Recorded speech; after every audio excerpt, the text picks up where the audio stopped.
শুভ সকাল বন্ধুরা, আপনারা সবাই কেমন আছেন? আশা করি ভালো আছেন। আপনাদের আশীর্বাদে আমিও ভালো আছি। চলে আসছি আপনাদের মাঝে ছোট্ট একটা ভিডিও নিয়ে। আজকে সকালে মন চাচ্ছে ভাত খেতে, তাই কি করব, ভাতের সাথে ডাল, পাতলা ডাল করেছি, আলু ভর্তা করেছি ঝাল ঝাল করে, আর হচ্ছে বড়া। আমাদের বাসায় বেগুন ভাজিটা বেশি কেউ পছন্দ করে না, তাই কি করব, গাছের বেগুন ফেলতেও মন চাচ্ছে না। পরে বেগুনটা মাঝামাঝি করে কেটে নিয়েছি, পাতলাও না বেশি মোটাও না।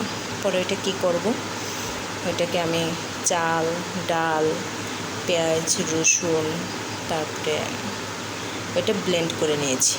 পরে জিরার গুঁড়া, হলুদের গুঁড়া, মরিচের গুঁড়া দিয়ে ভালো করে মেখে নিয়েছি। একটা ডিম দিছি সাথে, পরে এটা দিয়ে ভেজে নিয়েছি। এখন খেতে খুব মজা লাগতেছে। আমি অবশ্য একটা খেয়ে দেখেছি।